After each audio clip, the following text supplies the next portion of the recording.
সমকোণী ত্রিভুজেরই আরেকটু অ্যাডভান্স এবং কঠিন যে সমস্যা সমাধান, আপনারা খায়রুলস বেসিক্স ম্যাথের কোনো একটা অংশে গিয়ে দেখবেন যে সমদ্বিবাহু ত্রিভুজ সম্পর্কিত সমস্যা। সমদ্বিবাহু, আমি আবারও বলি, সমদ্বিবাহু ত্রিভুজ আমরা সমদ্বিবাহু সমকোণী ত্রিভুজ সম্পর্কিত সমস্যা সমাধান করার চেষ্টা করছি।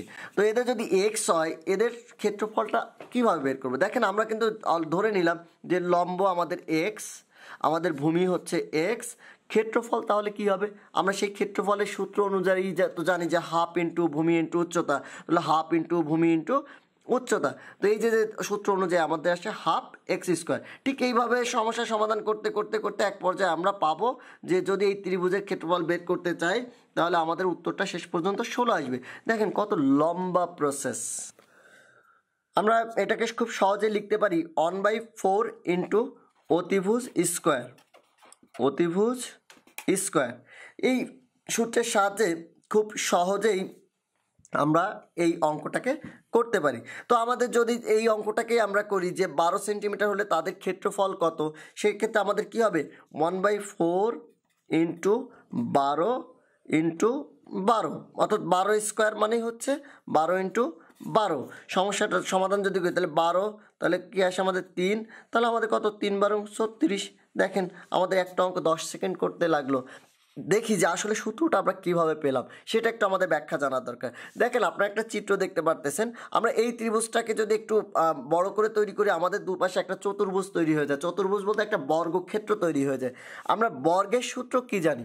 আমরা বর্গের সূত্র জানি, বর্গের কর্ণের সূত্র দিয়ে আমরা একটা সূত্র জানি। সেই সূত্রটা আমাদের কি? সেই সূত্রটা হচ্ছে হাফ ইন্টু ডি স্কোয়ার, অর্থাৎ হাফ ইন্টু ডি স্কোয়ার, অর্থাৎ ডি স্কোয়ার হচ্ছে এখানে ডিটা হচ্ছে কি, ডিটা হচ্ছে আবার কর্ণ, ডিটা হলো কর্ণ। তো কর্ণটা হচ্ছে ডি স্কোয়ার, তো হাফ ইন্টু ডি স্কোয়ার। তো আমার এটা হচ্ছে কর্ণের, আমার একটা বর্গের ক্ষেত্রফল। এই বর্গের ক্ষেত্রফলকে আমরা যদি আবার একটু হাফ করে ফেলি, এখানে আবার যদি একটু আরেকটা হাফ গুণ করি, তাহলে আমাদের কি আসে? আমাদের আসে 1/4 ডি স্কোয়ার, অর্থাৎ এই ডি স্কোয়ারটাই হচ্ছে অতিভুজ। এই অতিভুজ অর্থাৎ একটা ত্রিভুজের অতিভুজ এই ডি স্কোয়ারটা। অর্থাৎ আমরা খুব সংক্ষেপেই এই সূত্রটা ব্যবহার করতে পারি 1/4 ইন্টু অতিভুজ স্কোয়ার। এই সূত্রটা যদি ব্যবহার করি আমরা খুব সহজেই দ্রুত অঙ্ক করতে পারো। আসুন বন্ধুরা, আমরা দেখি কিভাবে এই সূত্রটার ব্যবহার করে অঙ্কের সমাধান করা যায়।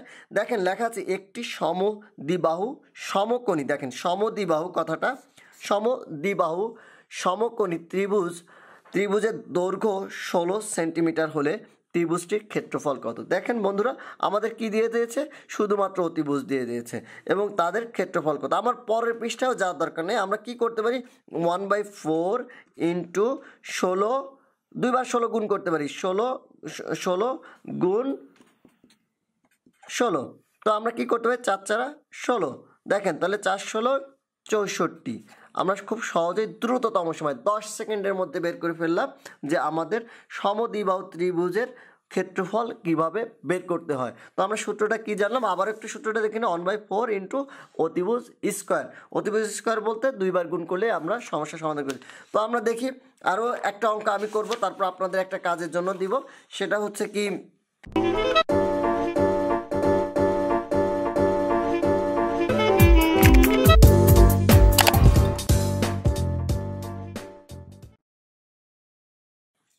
যে একটি সমদ্বিবাহু ত্রিভুজের সমকোণী ত্রিভুজের অতিভুজের দৈর্ঘ্য যদি 10 সেন্টিমিটার হয়, ক্ষেত্রফলটি কত?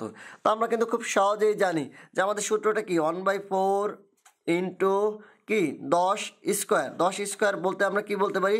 1/4 ইন্টু 10 গুণ 10।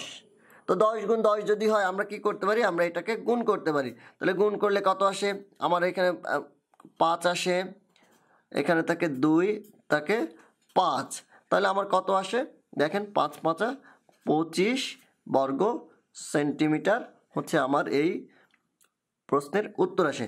বন্ধুরা, আপনাদের জন্য সর্বশেষ যে প্রশ্নটি রইল, আপনারা সবাই সমস্যা সমাধান করে দিবেন, আশা করি পারবেন।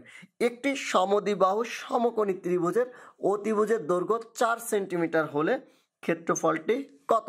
আশা করি 10 সেকেন্ডের মধ্যেই আপনারা উত্তর করে মুখে মুখে, আপনাদের কোনো কাগজও লাগবে না, মুখে মুখে আপনারা হিসাবটা করে দিতে পারবেন। তো সবাইকে ধন্যবাদ আমাদের এই টপিকসটি দেখার জন্য। আমরা পরবর্তীতে সমবাহু ত্রিভুজ নিয়ে আলোচনা করব এবং আশা করি পর্যায়ক্রমে আমরা প্রত্যেকটা লেসন ভিত্তিক প্রত্যেকটা প্রশ্নের উত্তর দেওয়ার চেষ্টা করব। সবাই ভালো থাকবেন, সাথে থাকার জন্য সবাইকে ধন্যবাদ।